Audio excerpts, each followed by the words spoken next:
जय भीम साथियों, नवोदय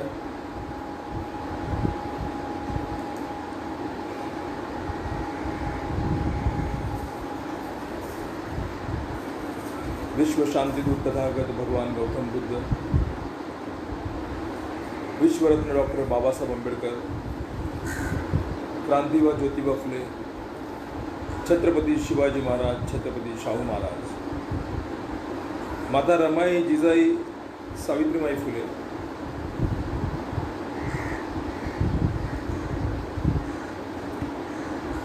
और विश्व में जिन जिन महापुरुषों ने, माँ माताओं ने इंसानियत के लिए, मानवता के लिए काम किया है, उन सभी के विचारों को, सभी की स्मृति को मैं सर्वप्रथम अभिवादन करता हूँ। आज हमारा तीसरा दिन है। कल हमने देखा सिद्धार्थ का जन्म हुआ और 7 दिन के बाद महामाया का मृत्यु हुआ। फिर सिद्धार्थ अपने चचेरे भाई और बुआ के बच्चों के साथ में बड़े होने लगे। तो आज हम देख रहे हैं सिद्धार्थ का बालपन और शिक्षा।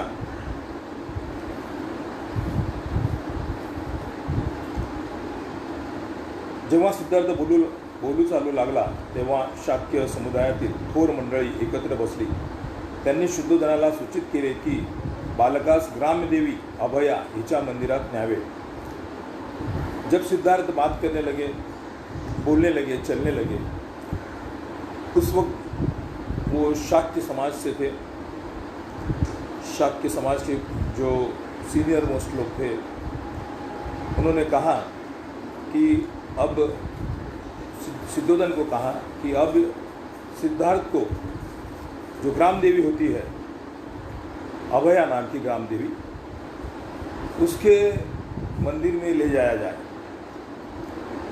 शुद्धोधनाने या सहमती दर्शवली व महाप्रजापतीला बालकाला वस्त्रालंकृत करण्यास सांगितले. शुद्धोधन ने सहमति जताई और उसके बाद में जो सिद्धार्थ थे उनको कपड़े वगैरह पहनाने लगे, आभूषण पहनाने लगे. जेव्हा महाप्रजापती सिद्धार्थला वस्त्र प्रवण करून अलंकृत करत होती तेव्हा सिद्धार्थ मृदू आवाजात आपल्या मावशीला विचारता झाला कि त्याला कोठे नेण्याची तैयारी होता है. उस वक्त अपने मौसी को उसने पूछा कि मुझे कहाँ ले जाया जा रहा है. जो प्रजापति थी, उनकी मौसी, तो प्रजापति ने कहा कि तुम्हें एक मंदिर में ले जाया जा रहा है.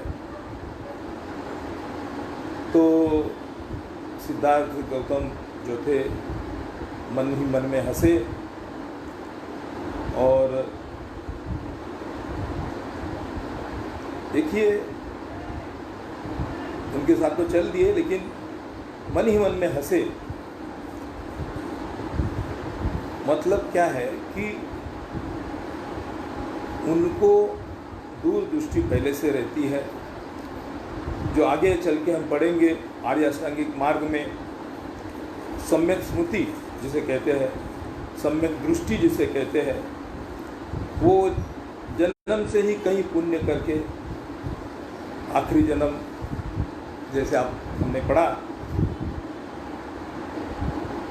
सुमेर जिनका नाम था, जो बोधिसत्व थे, और ये आखिरी जन्म लेके अभी इनका जन्म हुआ है सिद्धार्थ का, जिनका नाम सिद्धार्थ रखा गया है.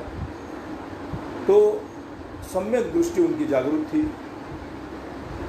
छोटा सा स्मित कर दिया उन्होंने, हंस दिए और मंदिर में उनके साथ में चले गए. वयाच्या 8व्या वर्षी सिद्धार्थाचा शिक्षणक्रम सुरू झाला. जब 8 साल उनकी उम्र हो गई तो उनकी शिक्षा चालू हो गई. महामायेच्या स्वप्नाचा अर्थ स्पष्ट करण्यासाठी ज्या 8 ब्राह्मणांना आमंत्रित करण्यात आले होते आणि ज्यांनी या बालकाच्या भविष्य वर्तवले होते ते 8 ब्राह्मण सिद्धार्थाचे प्रथम गुरु होते। सिद्धार्थ का भविष्य जानने के लिए शुरुआत में जो 8 ब्राह्मण बुलाए गए थे, उन्हीं 8 ब्राह्मण को नियुक्त किया गया। उनके ज़िंदगी के पहले गुरु जो थे वो 8 ब्राह्मण थे। मैंने उस दिन बताया ब्राह्मण का मतलब क्या होता है। जो आज के ब्राह्मण है वो ब्राह्मण नहीं, ब्राह्मण एक अलग जो उनकी एक ख्याति होती है, पढ़ाई होती है। धम्मपद के अंदर मैं फिर से बताना चाहूँगा, धम्मपद के अंदर ब्राह्मण वर्ग करके एक वर्ग है जिसके अंदर ब्राह्मण का मतलब क्या है पूरी तरह से बताया गया है। मैं बीच बीच में अगर जहाँ पे ज़रूरत रहेगी मैं आपको बताऊंगा। त्या ब्राह्मणांनी त्यांना अवगत ज्ञान सिद्धार्थाला दिल्यानंतर शुद्धोधनाने उदिच्छ देशातील विद्वान घराण्यातील विद्वत्ता संपन्न व उच्च कुलोत्पन्न अशा सब्बमित्तास गुरु म्हणून आमंत्रित केले। सब्बमित्त हा भाषाविद, वैयाकरणी, वेद, वेदांग आणि उपनिषदाचा ज्ञाता होता। सुवर्णाच्या झारीतून हातावर दानाचे उदक सोडल्यानंतर शुद्धोधनाने बालकाला सब्बमित्ताच्या स्वाधीन केले। सब्बमित्त हा सिद्धार्थाचा दूसरा गुरु है। तो बाद में वो जो 8 ब्राह्मण थे उनसे शिक्षा ग्रहण कर ली और उसके बाद में जो दूसरे गुरु उनके थे उदिच्छ देश के अंदर जो विद्वान घराने से ताल्लुक़ रखते थे, विद्वत्ता संपन्न कुल उच्च था उनका, अशा सब्बमित्राला गुरु म्हणून आमंत्रित केले। उसके बाद में उसको सब्बमित्त को दूसरा गुरु, जो पहले 8 ब्राह्मण जो पहले गुरु और दूसरा जो गुरु है सब्बमित्त, जो जिनको वेदों के बारे में पढ़ाई थी, भाषा के बारे में, भाषा के अंदर विद्वान थे, उपनिषद के बारे में विद्वान थे, उनको दान दिया गया। सब्बमित्ताजवळ सिद्धार्थाने त्या काळी प्रचलित अशा सर्व दर्शनशास्त्राचे अध्ययन केले। उस वक्त जो भी प्रचलित ज्ञान था वो ज्ञान जो दूसरे गुरु सब्बमित्त दे सकते थे उन्होंने दिया और जो बालक थे सिद्धार्थ उन्होंने उसको ग्रहण कर लिया। याशिवाय सिद्धार्थाने भारद्वाजाकडून चित्ताची एकाग्रता आणि समाधी यासंबंधी प्रशिक्षण प्राप्त केले। भारद्वाज हा आलार कलामचा शिष्य होता। त्याचा आश्रम कपिलवस्तु नगरीतच होता। इसी के साथ में भारद्वाज नाम के एक महापुरुष से चित्त की एकाग्रता कैसे करनी है ये भी सीख लिया। मैंने कल बताया था कि ये जो भारत भूमि थी, जो तपी हुई भूमि थी, यहाँ पे अध्यात्म के ऊपर बहुत पढ़ाई हो चुकी थी। भौतिक सुख पे भारत देश में ज़्यादा ध्यान नहीं दिया गया और इतने साल से पहले से ही यहाँ पे भारत देश में अध्यात्म ही के बारे में लोग पढ़ते थे, जानते थे, अपना चित्त एकाग्र करते थे, मतलब ध्यान साधना करते थे।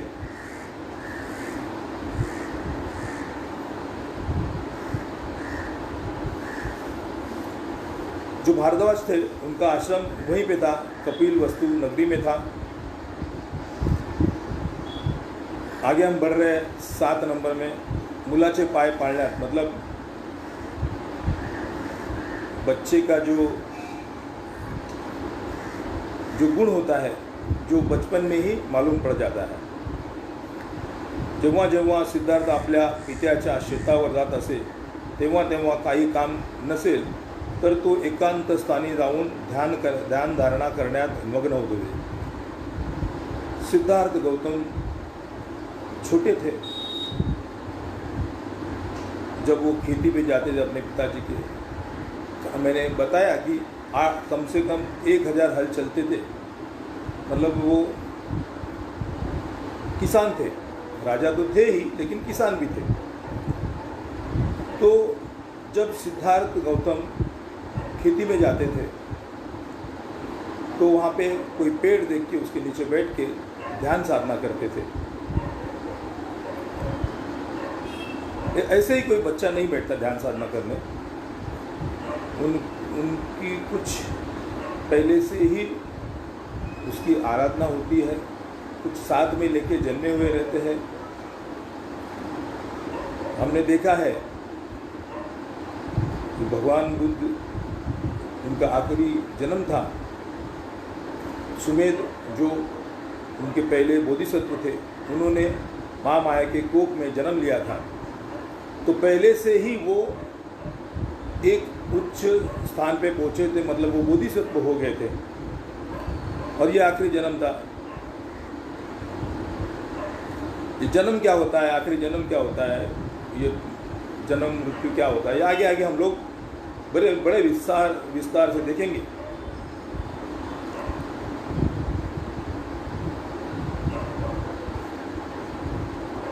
सिद्धार्थाला मानसिक गुण विकासाच्या शिक्षणाचे सर्व साधने उपलब्ध करून देताना क्षत्रियाला साजेशा अशा सैनिक शिक्षणाकडे कोणतेही दुर्लक्ष करण्यात आले नव्हते। लेकिन एक बात थी, वो राजा थे,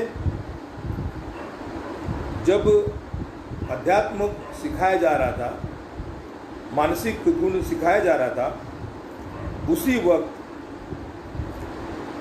एक क्षत्रिय मतलब क्या, ये तो बाद में आया, ब्राह्मण क्षत्रिय वैश्य शूद्र, जो लड़ने वाले क्षत्रिय होते, ऐसा कुछ उस वक्त नहीं था। क्षत्रिय मतलब जो जिनके पास जो क्षत्र की रक्षण करते हैं, जो कोई भी रहे, उसके बाद में जन्म से क्षत्रिय होने लगे, जन्म से शूद्र होने लगे, जन्म से ब्राह्मण होने लगे, जन्म से वैश्य होने लगे। तो आगे हम उसके बारे में डिस्कस करेंगे। तो वो राजा थे, तो लड़ना उनका धर्म था, उनको लड़ना ही पड़ेगा। तो लड़ने के बारे में जो सैनिक शिक्षण था, शिक्षा थी, वो शिक्षा भी उनको दे दी गई थी। कारण शुद्धोधन कोणत्याही परिस्थितीत पौरुषासाठी आवश्यक सैनिक शिक्षणाची उणीव ठेवून आपल्या पुत्रास मानसिक विकास व्हावा अशी चूक कदापि करण्यास तयार नव्हता। शुद्धोधन अपने बच्चे की मानसिक स्थिति सुधारे, ये तो ठीक है, लेकिन उसके बावजूद एक योद्धा भी बनाना चाहते थे, और उन्होंने योद्धा भी बनाया, उसको हर चीज़ सिखाई, युद्ध की युद्धाभ्यास सिखा दिया। सिद्धार्थ स्वभावताच कारुणिक होता, माणसाने माणसाचे शोषण करणे त्याला कधीच मानवले नाही। भगवान बुद्ध मतलब सिद्धार्थ पहले से ही करुणामय थे। एक मनुष्य दूसरे मनुष्य का शोषण करे, इसके खिलाफ थे बचपन से ही। मतलब करुणा थी, बहुत बड़ी करुणा थी भगवान बुद्ध को, मतलब सिद्धार्थ को बहुत बड़ी करुणा बचपन से ही थी, जन्म से ही थी। देखो, हर इंसान जब जन्म लेता है तो अपने कुछ गुण साथ में लेके जन्म लेता है, लेकिन वो गुण से तुम आगे बढ़ सकते हो, वो गुण से तुम पीछे जा सकते हो। मतलब भगवान बुद्ध ने 4 प्रकार के इंसान कहे हैं। इंसान क्या करता है, समझो उसका जन्म हुआ है, एक इंसान अंधेरे से अंधेरे की ओर चला जाता है, एक इंसान अंधेरे से प्रकाश की ओर चला जाता है, एक इंसान प्रकाश से अंधेरे की ओर चला जाता है, और चौथा जो इंसान है जो प्रकाश से प्रकाश की ओर चला जाता है। मतलब वो अपनी प्रगति करते ही चला जाता है। पिछले जन्म में आगे जो था उससे भी और आगे, जन्म से भी जो कुछ भी लेके आए हैं तो आगे भी उससे अच्छा कुछ करे।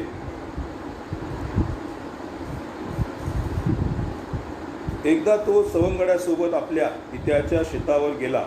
तिथे त्याला तोकड्या वस्त्रांशी रखरखत्या उन्हात शेत नांगरणारे, बांध बंदिस्त करणारे, वृक्ष तोडणारे श्रमिक दिसले। एक बार सिद्धार्थ अपने दोस्तों के साथ में चले गए, तो उन्होंने देखा कि कुछ लोगों के बदन पे कपड़े नहीं है, कुछ बच्चे धूप के अंदर काम कर रहे हैं,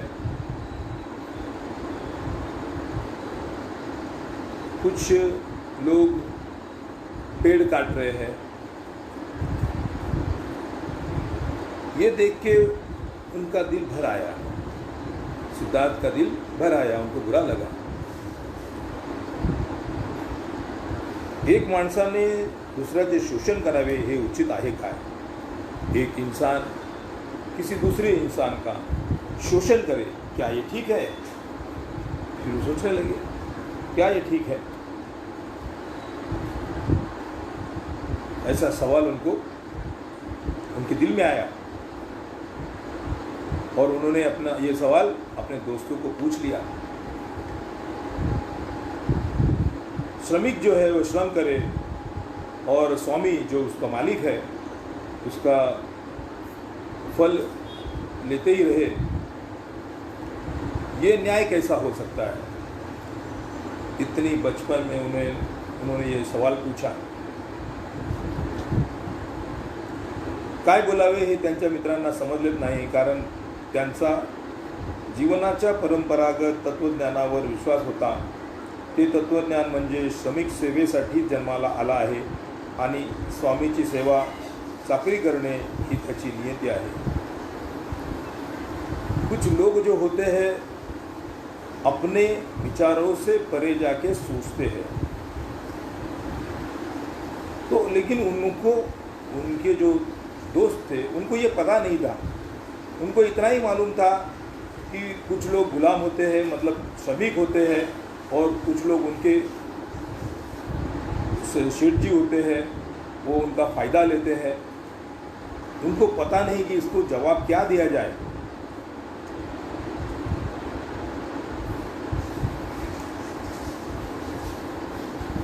वो इतना ही सोचते थे कि अपने स्वामी की सेवा करना ही उनका धर्म है। शाक्य व प्रमंगल नावाचा उत्सव साजरा करीत असत। पेरणीच्या प्रसंगी साजरा केला जाणारा हा एक ग्रामीण उत्सव होता।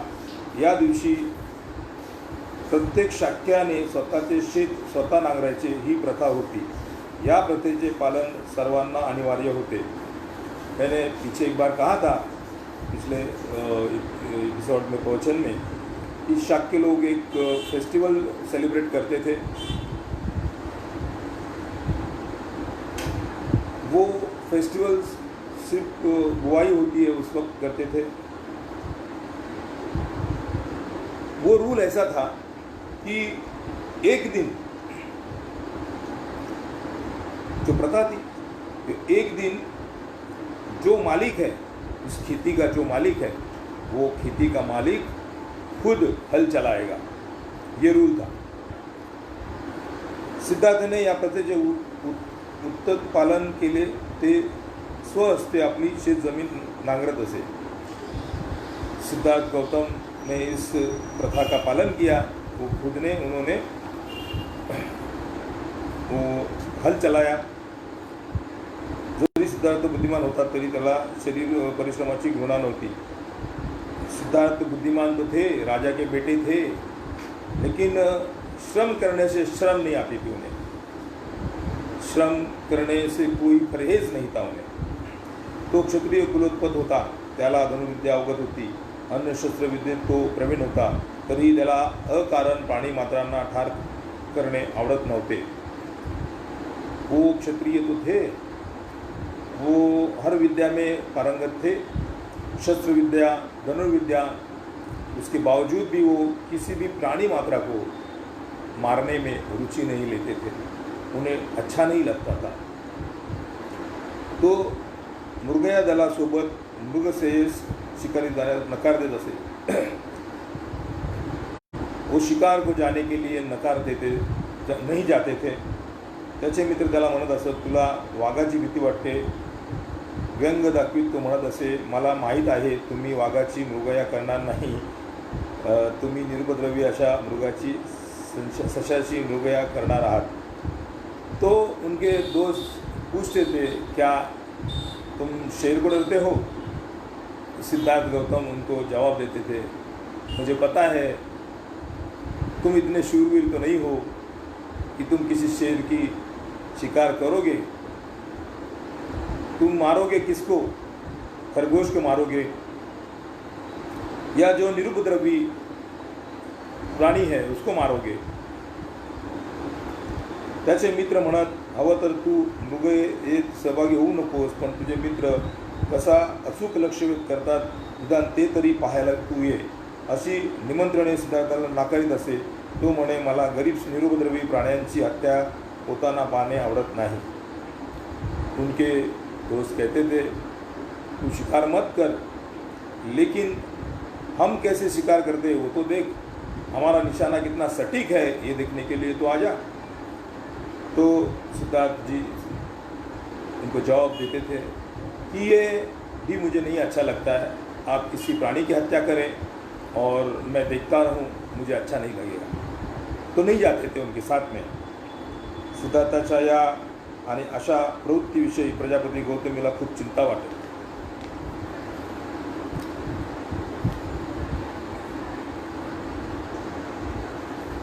अब ये बात धीरे धीरे घर पे पहुंच गई कि सिद्धार्थ गौतम शिकार करने के लिए नहीं जाते, उनको अच्छा नहीं लगता है. तो उनकी माँ जो प्रजापति, उनकी मौसी जो प्रजापति थी, उन्हें बड़ी चिंता होती थी कि ये क्षत्रिय का लड़का है, इसे लड़ना पड़ेगा और आगे कैसे क्या होगा. ये पहले से ही मतलब अहिंसावादी है या उनको अच्छा नहीं लग रहा है, क्या बात है. चिंताग्रस्त थी. ती त्याच्याशी युक्तिवाद करीत असे. ती म्हणे, तू हे विसरतोस की तू क्षत्रिय आहेस. युद्ध करणे हे तुझे कर्तव्य आहे आणि युद्धकला मृगयेन अवगत होऊ शकते. मृगयेन अचूक लक्ष साध्य करता येतो. लढवय्या वर्गासाठी मृगया म्हणजे प्रशिक्षण शाळा होय.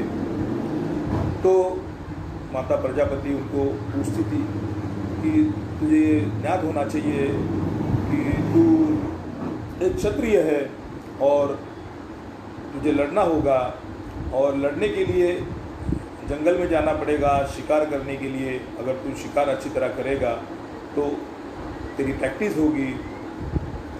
तो बोलती थी. सिद्धार्थ बरेचदा गौतमीला विचारित असे, परंतु माते, क्षत्रियाने युद्ध का करावे? आणि गौतमी उत्तरित असे, कारण ते त्यांचे कर्तव्य आहे. तो सिद्धार्थ गौतम अपनी गौतमी से पूछते थे कि क्षत्रिय को लड़ना क्यों पड़ता है, क्यों लड़ने की ज़रूरत क्या है. तो गौतमी बोलती थी, ये तेरा धर्म है, तुझे लड़ना पड़ेगा. तिच्या या उत्तराने सुद्धा त्याचे कधीही समाधान होत नसे. तो गौतमीला विचारत असे, मला हे सांग की माणसाने माणसाला ठार मारणे हे माणसाचे कर्तव्य कसे होऊ शकते. गौतमी प्रतिवाद करायची. ही अशी प्रवृत्ती संन्यासाला शोभते, परंतु क्षत्रियाने लढलेच पाहिजे. जर ते लढले नाही तर राज्याचे रक्षण कोण करणार. तो सिद्धार्थ सवाल पूछते थे, एक इंसान दूसरे इंसान को मार दे, ये कौन सा कर्तव्य है, ये कैसा कर्तव्य है. अगर आप कहती हो कि ये क्षत्रिय का कर्तव्य है, ऐसा कैसा घिनौना कर्तव्य है जो मुझे आप करने को कह रही हो. तो वो बोलती थी, अगर तुम युद्ध कला नहीं सीखोगे, युद्ध में पारंगत नहीं होगे, तो अपने क्षत्रिय की जो क्षेत्र है, जो राज्य है, उसका रक्षण कैसे करोगे. परंतु माते फिर वो पूछते थे, जर सर्व क्षत्रिय परस्परावर प्रेम करू लागले, एक दुसऱ्यासोबत प्रेमाने राहू लागले, तर हत्या न करताही त्यांना आपापला राज्याचे रक्षण करताही येणार नाही काय. सिद्धार्थ विचारित असे. गौतमी निरुत्तर होऊन त्याला त्याच्या मनस्थिती सोडून जात असे.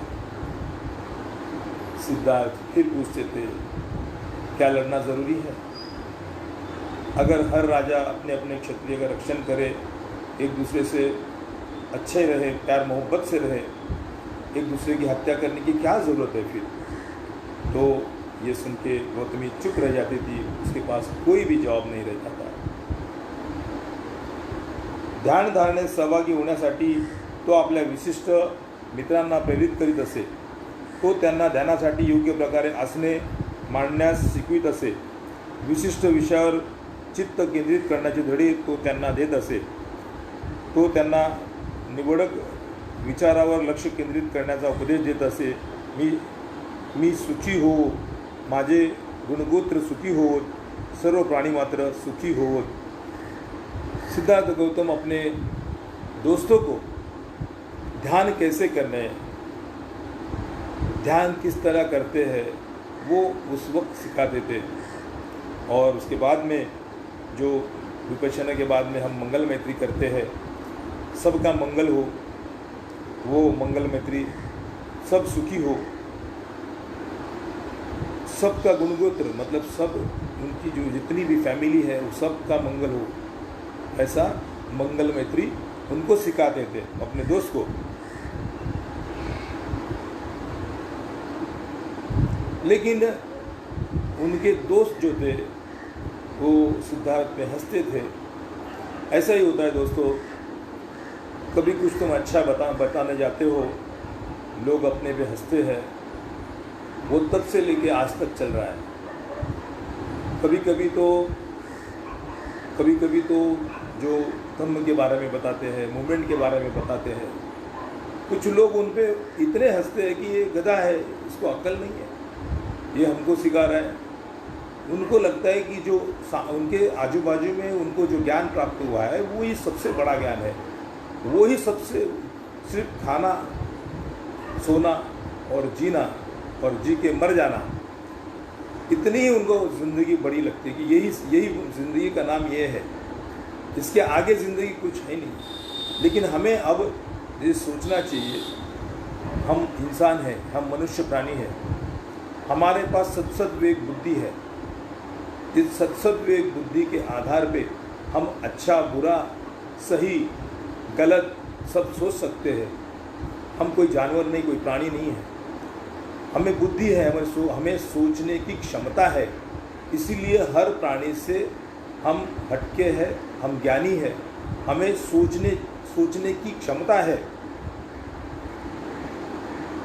लेकिन लोग आज भी सोचते नहीं, छोटी छोटी बातों पे एक दूसरे को मार काटते हैं. कई देशों में, हमारे देश में भी जो दंगे होते हैं, कुछ कारण नहीं. अगर हम देखें, हमारे से तो कई गुना जानवर निसर्ग का रूल फॉलो करते हैं. वो लड़ते कब है पता है? अपने क्षेत्र की रक्षा करने के लिए लड़ेंगे, या फिर मैथुन के लिए लड़ेंगे, या फिर जब भूख लगती है उसके लिए लड़ेंगे. लेकिन इंसान ऐसा प्राणी है जो कोई वजह नहीं, जो बिना वजह के लड़ते झगड़ते हैं. उसने मंदिर तोड़ा, उसने मस्जिद तोड़ी, इसने ये तोड़ा, किसी ने विहार तोड़ा, किसी ने किसी का अपमान कर दिया, किसी ने. ये चीज़ों को लेके हम लोग इतने सेंसिटिव होते हैं. लेकिन सही धर्म क्या है उसको जानबूझ के हम दुर्लक्षित करते हैं, उसके ध्यान नहीं देते.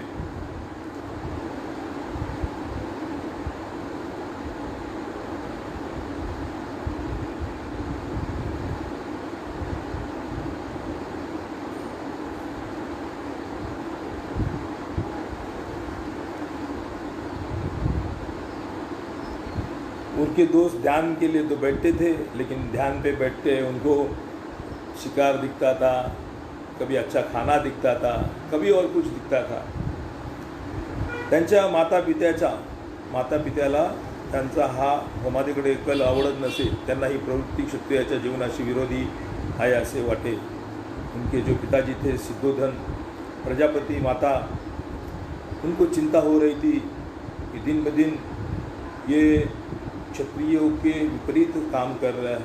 सिद्धार्थ ध्यान साधना कर रहा है. सिद्धार्थाचा असा दृढ विश्वास होता की योग्य विषयाची ध्यानधारणा केल्यास जगात सर्वत्र मित्रभावना विकसित होऊ शकते.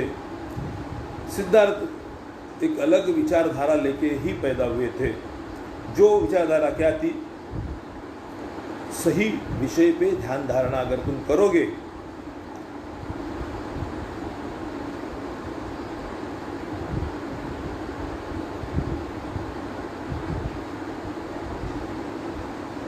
तो सही मार्ग पे आप चल सकते हो। लेकिन जब हम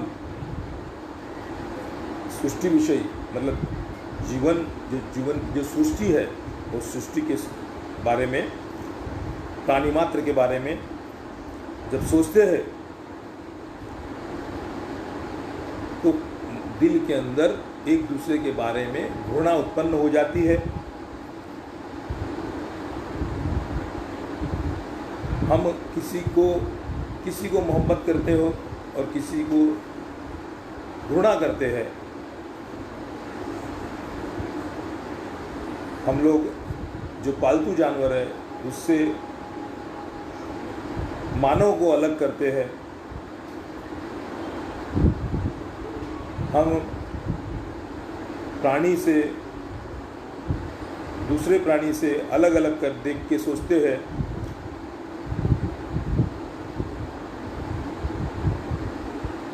हम लोग अपने दोस्त से प्यार करते हैं। हम लोग अपने पास जो अपने जानवर जो है उससे मोहब्बत करते हैं।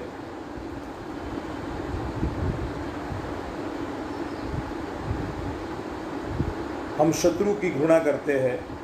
हम श्वापदों की घृणा करते हैं। मैंने एक बार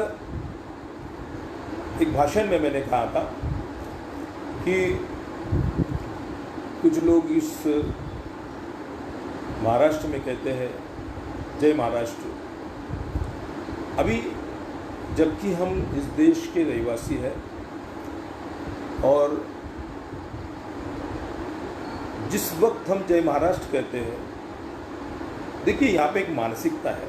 मैं मानसिकता के बारे में बोलना चाहता हूँ। जब हम जय महाराष्ट्र बोलते हैं तो महाराष्ट्र के अंदर जो परप्रांतीय लोग होते हैं उनके लिए आपके दिल में ऑटोमेटिकली एक घृणा पैदा हो जाएगी और जो महाराष्ट्र के लोग हैं उनके लिए एक आपुलकी, एक मोहब्बत पैदा हो जाएगी। और ये महाराष्ट्र मतलब एक स्टेट आया, उसके बाद में फिर और अलग अलग प्रांत आए, फिर अलग अलग वर्ण आए, फिर अलग अलग जातियाँ आई। तो क्या कहते हैं फिर ये जो सोच है, ये सोच की उपज कहाँ से हुई है, ये सोचना ज़रूरी है। इसीलिए समस्त मानवता के लिए हमारे दिल के अंदर मोहब्बत होनी चाहिए। लोगों को शायद वो बात रुचि नहीं होगी, ठीक नहीं लगी रहेगी, मैं जय महाराष्ट्र के विरोध में बात करता हूँ, लेकिन जो मेरा जो कहने का मकसद था वो समझ लो। जब तुम जय महाराष्ट्र कहते हो तो परप्रांतियों के लिए तुम्हारे दिल में घृणा हो सकती है और महाराष्ट्रीय लोगों के बारे में मोहब्बत हो सकती है, प्यार हो सकता है, जज्बा हो सकता है।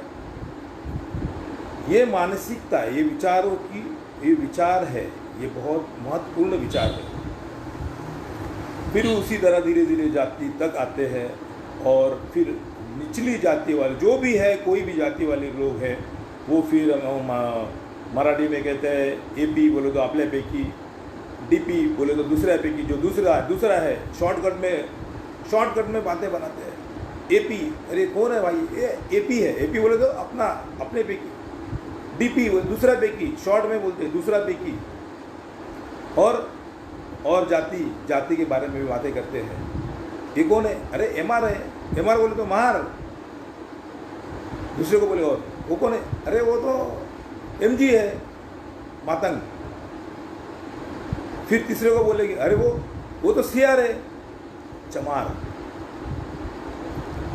ये जो गंदी सोच है, ये सोच को हमें ख़त्म करना है। और यही सिद्धार्थ गौतम ने बचपन से लोगों को सिखाया। तो यही हमें सोचना है। देखिए, हम बुद्ध और उनका धम्म ग्रंथ पढ़ रहे हैं। मैं जानता हूँ इस देश में कई लोगों ने ये किताब पढ़ी है, लेकिन ये ग्रंथ या ये धम्म कोई ऐसी चीज़ नहीं तुमने एक बार पढ़ लिया और तुम समझ गए। आपको हज़ारों बार ये ग्रंथ पढ़ना पड़ेगा, आपको हज़ारों और अलग अलग प्रवचन सुनने पड़ेंगे।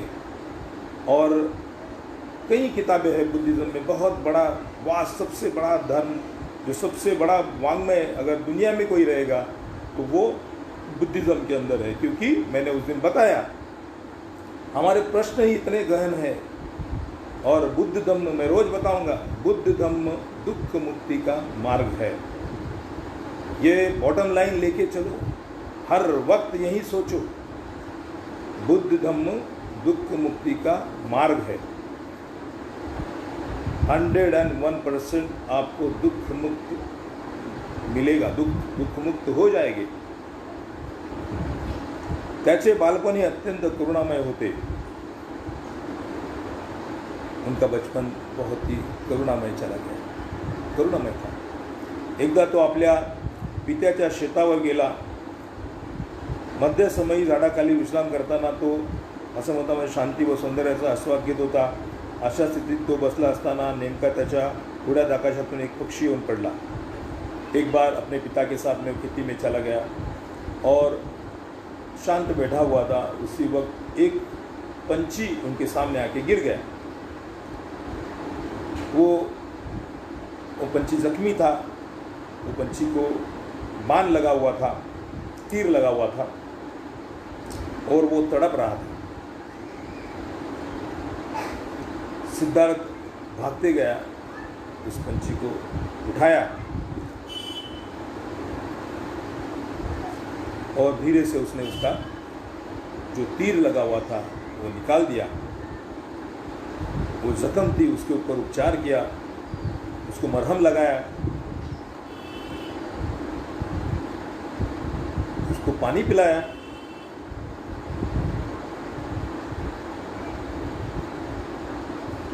और उस पंछी को लेके जहाँ पे वो बैठे थे फिर उस जगह पे लेके चले गए। उसको एक कपड़े में लपेट दिया ताकि वो सेफ रहे।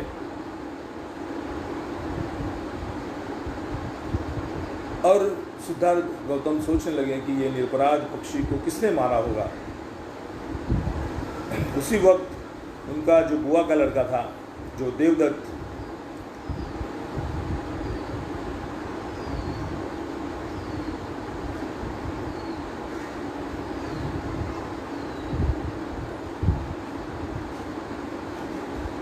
देवदत्त आया और पूछा कि मैंने एक पंछी को मारा हुआ है, उस पंछी की मैंने शिकार की हुई है, वो यहीं कहीं गिरा होगा, क्या उस पंछी को तूने देखा?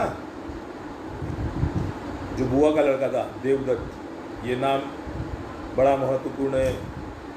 आगे चल के बड़ी कथाएं भगवान बुद्ध को बहुत पीड़ा देने की उन्होंने कोशिश की। जो बचपन से शुरुआत, उनका नेचर पहले से ही समझ में आता है। सिद्धार्थ ने होकारार्थी उत्तर दिले आणि त्याने त्याला तो पक्षी दाखवला। पक्षी संपूर्ण स्वस्थ झाला होता। सिद्धार्थ ने कहा कि वो पक्षी ये है और मैंने उसकी जान बचाई है।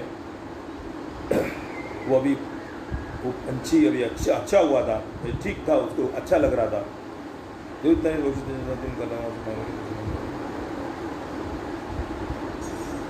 अब देवदत्त बोलने लगा कि ये पंछी मेरा है, ये मुझे दे दे, क्योंकि मैंने इसकी शिकार की है, मैंने तीर मारा है और क्योंकि इसीलिए इस पे मेरा हक है, तो तुझे मुझे देना पड़ेगा। तो दोनों का वहाँ पे झगड़ा होने लगा इस बात पे। सिद्धार्थ गौतम बोलने लगे कि तूने अगर मारा है तो मैंने उसे बचाया है, तो इस पे मेरा हक है, तेरा हक नहीं है, ये बोलने लगे।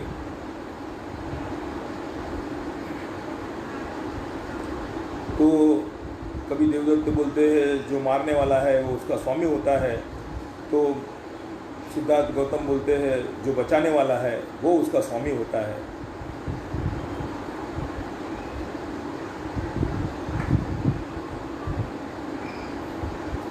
दोनों पीछे हटने को तैयार नहीं। देवदत्त कहते हैं ये मेरा सही है, मैं बोल रहा हूँ वही सही है। सिद्धार्थ गौतम बोलते हैं नहीं, जो मैं बोल रहा हूँ वही सही है।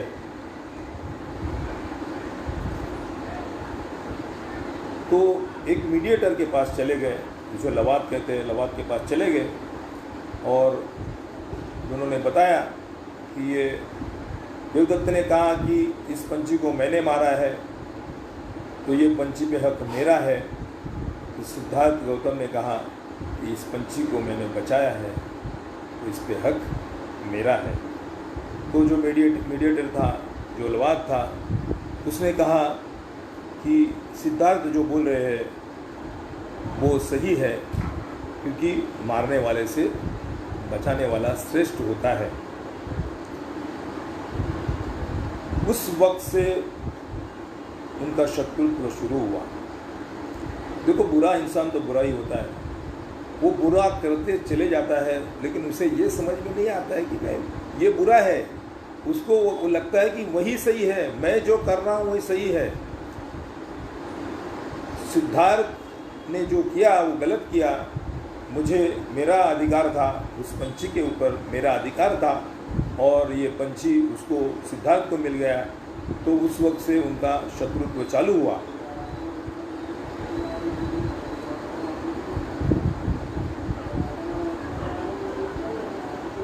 तो बचपन से ही सिद्धार्थ गौतम जो थे, ये इस तरह से करुणामय थे। अब हम आगे बढ़ रहे हैं विवाह की तरफ। दंडपाणी नावाचा एक शाक्य होता। यशोधरा त्याची कन्या। यशोधरा आपले शील आणि सौंदर्य याबद्दल ख्यात होती। दंडपाणी नाम का एक शाक्य था। ये लोग भी शाक्य घराने से थे। दंडपाणी नाम का एक शाक्य था और उसकी एक कन्या थी, उसका नाम था यशोधरा, लेकिन अपने शील के लिए और सौंदर्य के लिए वो प्रचलित थी।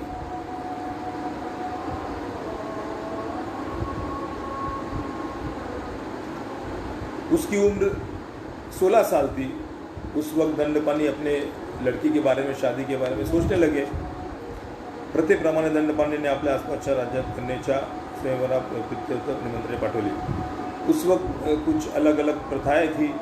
वो जो प्रथा थी, वो प्रथा के अनुसार उन्होंने आसपास के जो राज्य थे, वो राज्य के अंदर अपने कन्या का स्वयंवर करना है, शादी करनी है, इसीलिए न्योता भेजा। सिद्धार्थ गौतमाला निमंत्रित करण्यात आले। सिद्धार्थ गौतम को भी बुलाया। उस वक्त सिद्धार्थ गौतमाने आपले 16वें वर्ष पूर्ण केले होते। त्याचे माता पिताची त्याच्या विवाहाविषयी आतुर होतेच। वो उनके माता पिता भी उनकी शादी करना चाहते थे। त्यांनी सर त्याला स्वयंवराला जाण्याची आणि यशोधरेचे पाणी ग्रहण करण्याची सुचविले। त्याने आपल्या मनात त्याची इच्छा मान्य केली। जैसे सिद्धार्थ को कहा गया, तो सिद्धार्थ गौतम भी उस शादी के लिए तैयार हो गए।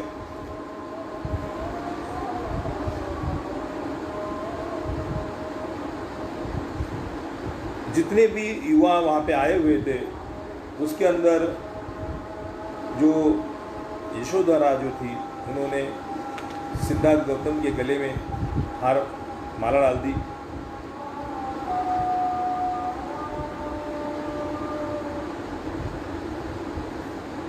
उस वक्त उनके जो पिताजी थे दंडपाणी, वो थोड़े से सोच में डूब गए।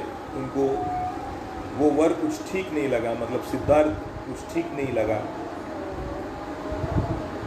आगे चल के ये सफल होंगे, ये संसार सफल होगा, इसके बारे में कुछ चिंता उनको होने लगी।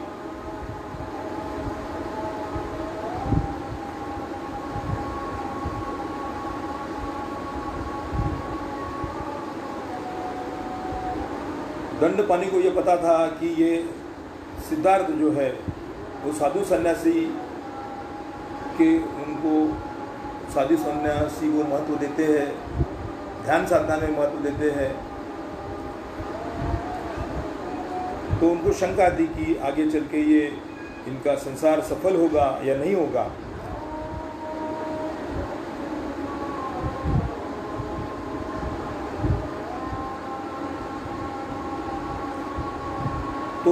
अपने बेटी को उन्होंने कहा, ये सवाल पूछा, मुझे नहीं लगता कि ये आपका विवाह आगे सफल होगा। तो उनकी जो बेटी को यशोधरा जो थी, उन्होंने पिताजी को सवाल पूछा, क्या साधु सन्यासी के साथ में रहना क्या बुरी बात है?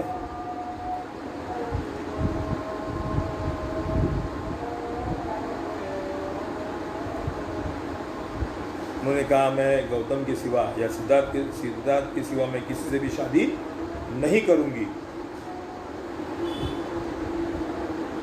फिर बाद में दंडपानी भी तैयार हो गए, राजी हो गए और वो शादी हो गई।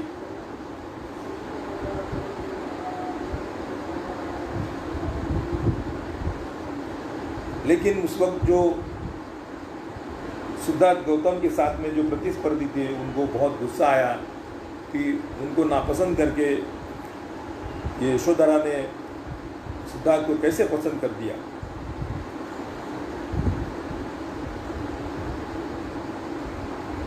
उनको अपना अपमान लगा, इंसल्ट लगा।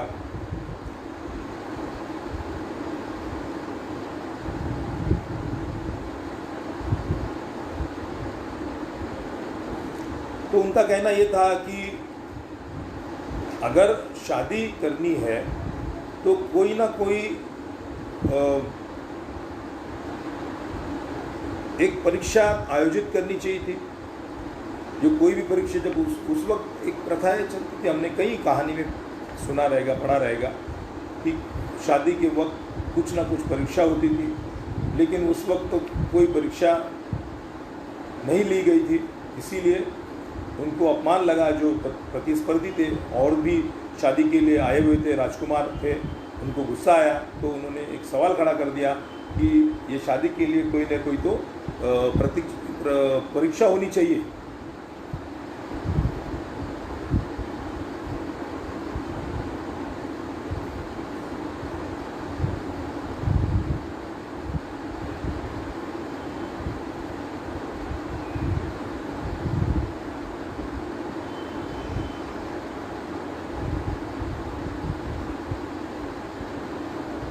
तो फिर उन लोगों ने कहा कि कम से कम धनुर्विद्या का एक परीक्षा होनी चाहिए। दंडपानी को उन्होंने बता दिया। पहले तो सिद्धार्थ वो तैयार नहीं थे, शादी के लिए ऐसी परीक्षा की क्या ज़रूरत है, लेकिन फिर वो तैयार हो गए।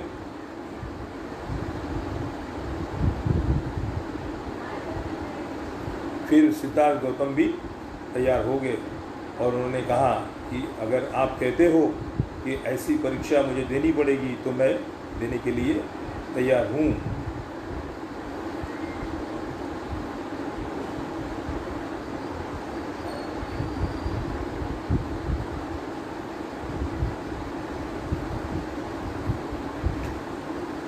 और ऐसी परीक्षा ली गई और उस परीक्षा के अंदर, तो धनुर्विद्या के अंदर सबसे श्रेष्ठ माने गए सिद्धार्थ गौतम। धनुर्विद्या के अंदर भी सर्वश्रेष्ठ थे। इसका मतलब ये नहीं था कि धनुर्विद्या उनको पता नहीं थी, ऐसा नहीं था। धनुर्विद्या में वो पारंगत नहीं थे, ऐसा नहीं था। उसके बावजूद वो हत्या करते नहीं थे। विद्या है अगर हमारे पास तो उसका उपयोग बुरा करने में मत करो, किसी की हत्या करने में मत करो, लेकिन अपने खुद की रक्षण करना पड़ेगा तो उसका ज़रूर उसका उपयोग में लाओ, लेकिन किसी की जानबूझ के हत्या मत करो।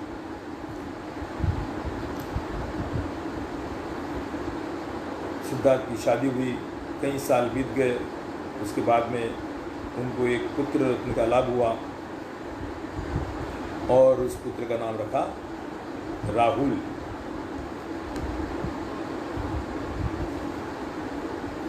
पुत्र संरक्षणार्थ पित्याची योजना।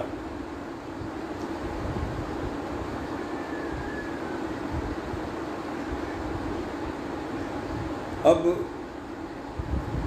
शुद्धोधन खुश हो गए, अपने लड़के की शादी भी हो गई, उससे एक लड़का भी हुआ, तो मतलब वो गृहस्थ हो गया। लेकिन फिर भी वो चिंतित तो रहते ही थे।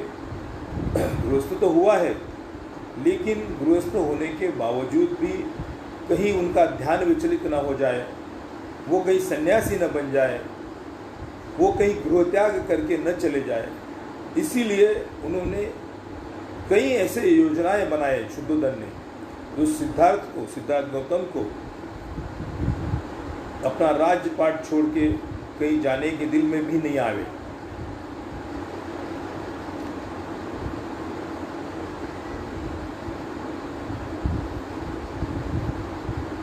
तो शुद्धोधन सोचते थे कि ये राजपाट छोड़ के न जाए। इसके लिए सिद्धार्थ के लिए उन्होंने हर तैयारी करके रखी थी। क्या क्या तैयारी की थी देखिए। जीवन के अंदर भौतिक सुख जो होता है, जो भी सुख उस वक्त जो भी अवेलेबल होगा, कुछ भी मतलब भौतिक सुख जो भी होगा, वो राजा थे तो भौतिक सुख तो उनको मिलना ही था, तो राजा थे।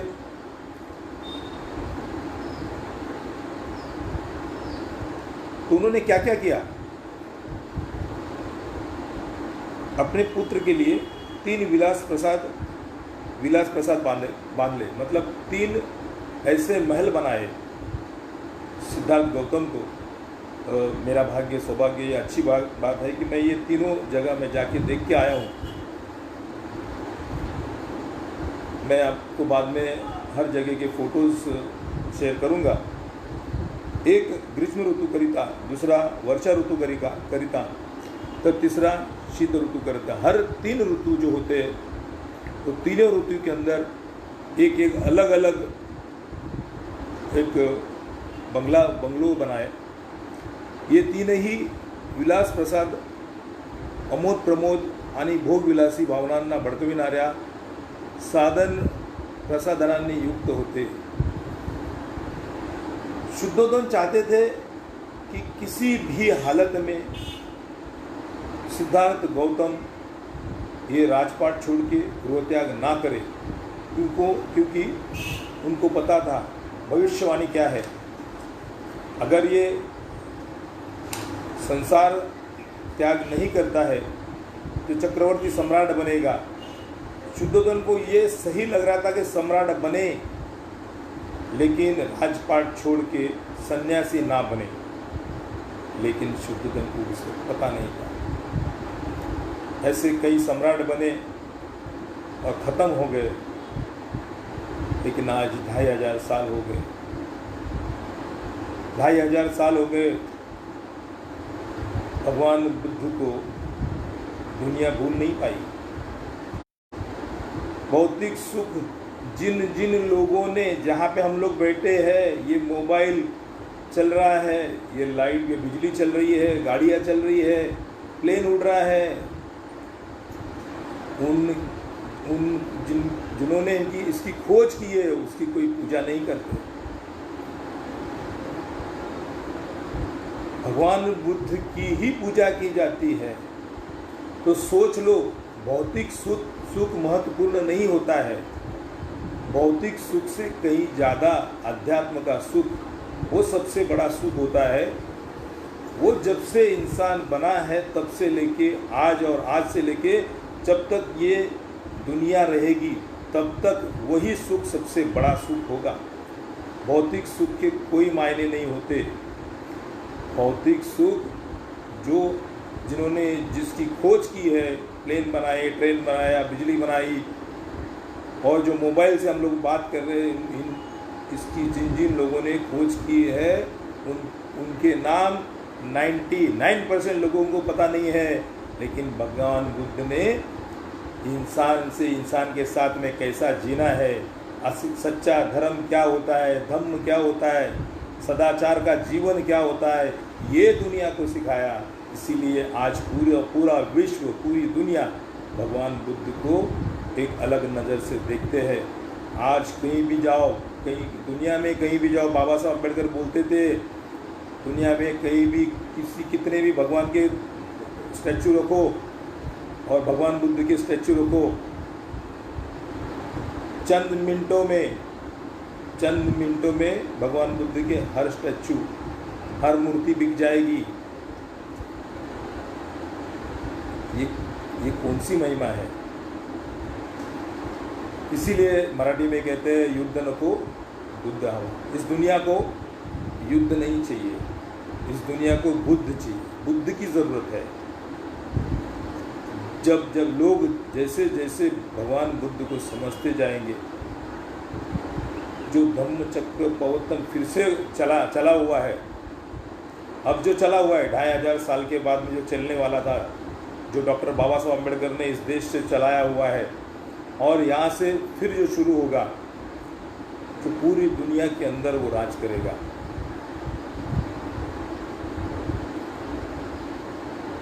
आज पूरे विश्व में अमेरिका हो, इंग्लैंड हो, फ्रांस हो, जर्मनी हो, ऑस्ट्रेलिया हो, ये तो कंट्रीज बुद्धिस्ट नहीं है।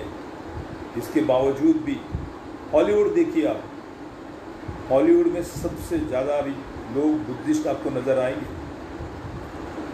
तो बुद्ध का धम्म ज्ञानियों का धम्म है, विज्ञानियों का धम्म है। स्टीफन हॉकिंस, अल्बर्ट आइंस्टाइन से लेके स्टीफन हॉकिंस तक, जो स्टीफन हॉकिंस जो आज के साइंटिस्ट है, जो अभी गए साल गुजर गए, अल्बर्ट आइंस्टाइन ने भी कहा एक वक्त आएगा पूरी दुनिया में कोई धर्म नहीं होगा, अगर कोई धर्म बचा तो वो सिर्फ और सिर्फ बुद्ध धम्म होगा। कि विज्ञान के कसौटी पे उतरने वाला धम्म सिर्फ और सिर्फ बुद्ध धम्म है।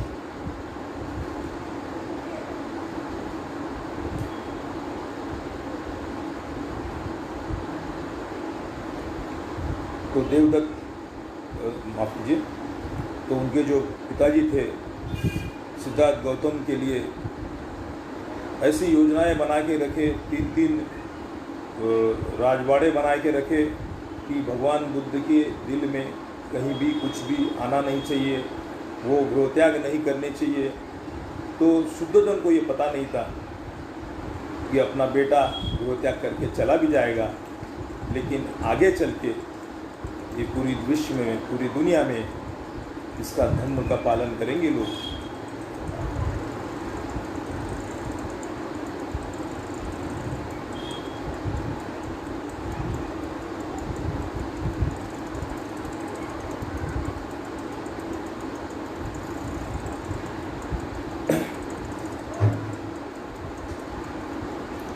प्रत्येक विलास प्रसादाभोवती विस्तीर्ण क्षेत्रात पसरलेल्या उद्यानात सर्व प्रकारच्या वृक्षवल्ली भरलेल्या होत्या।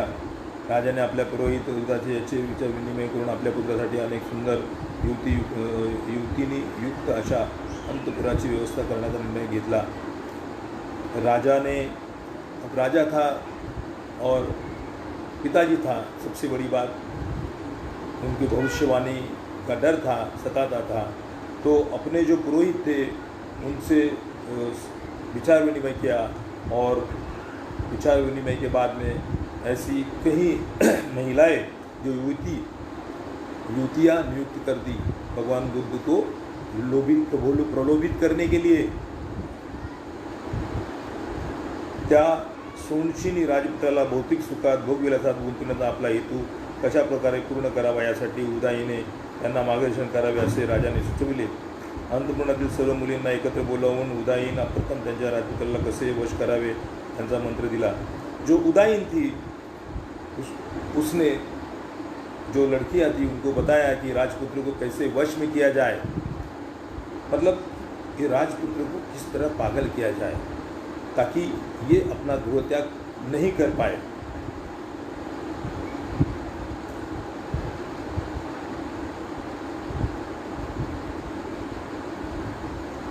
तो वो कहती है, उदाईन कहती है लड़कियों को, आप तो अच्छी तरह जानती है कि किसको आप कुशल हो, किसको कैसे प्रभावित करना है, किसको अट्रैक्ट कैसे करना है, ये सब आप जानती हो, आप निपुण हो उसके अंदर।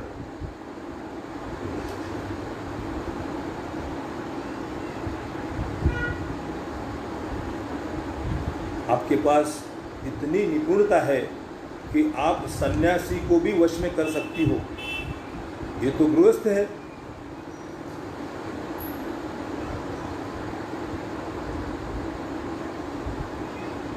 तो उनकी प्रशंसा की गई है कि भगवान मतलब माफ़ कीजिए देवताओं को भी खुश करने की क्षमता आपके अंदर है, देवताओं को भी खुश करने की क्षमता आपके अंदर है।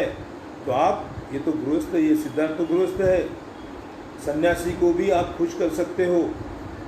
तो अभी आपका काम क्या है मुझे बताने की ज़रूरत नहीं है।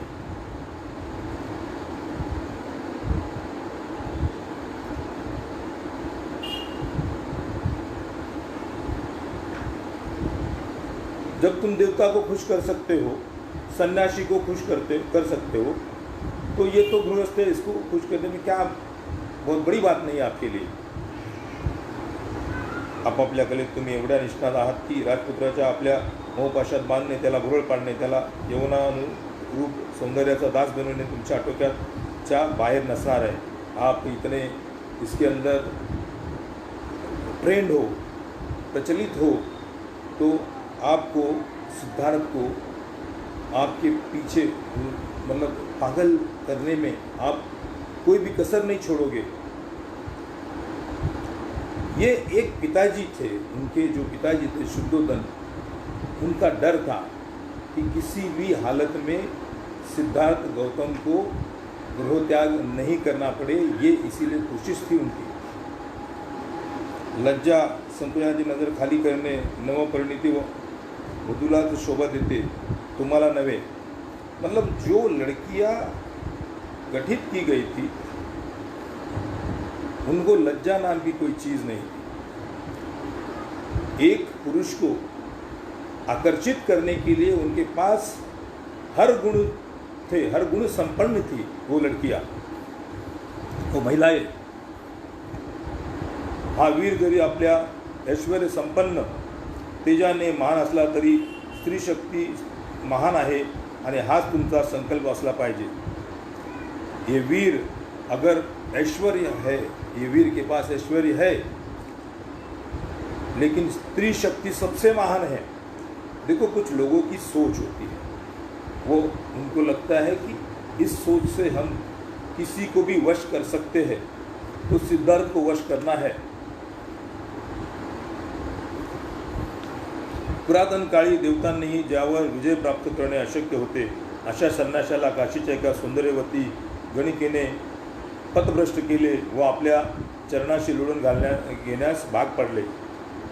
वो समझा रही है, वो लड़कियों को समझा रही है पुराने ज़माने में जो देवता के ऊपर विजय प्राप्त करना शक्य नहीं था, अशक्य था। ऐसे सन्यासी को भी एक स्त्री ने प्रभावित कर दिया और उसको उसके चरण स्पर्श करने पड़े। आने जाने अत्यंत कठोर तपश्चर्या केली अशा महान तपस्वी विश्वामित्राला घृताची नावाच्या अप्सरेने 10 वर्षापर्यंत आपल्या मोहपाशात गुंतवून ठेवले आणि आपला बंदी म्हणून जंगलात वास्तव्य करण्यास भाग पाडले। जिसने कठोर तपस्या की, अच्छा तपस्वी विश्वामित्र, जो विश्वामित्र था, उसको घृताची नाम की जो अप्सरा थी, उस अप्सरा ने 10 साल तक अपना बंदी बना के रखा था, पागल बना के रखा था। अशा प्रकारे अनेक ऋषी मुनींची तपस्या सौंदर्यवतीने भंग केली। या सुकोमल राजपुत्राची तर नुकतेच तारुण्यात पदार्पण केले आहे, मग त्याची काय कथा। ये कहती है ये तो राजपुत्र अभी अभी तो जवान हुआ है। इतने सन्यासियों को, इतने देव देवता को अगर स्त्री प्रभावित कर सकती है, तो ये लड़का तो अभी अभी जवान हुआ है, तो इसको प्रभावित करने में आपको क्या वक्त लगेगा।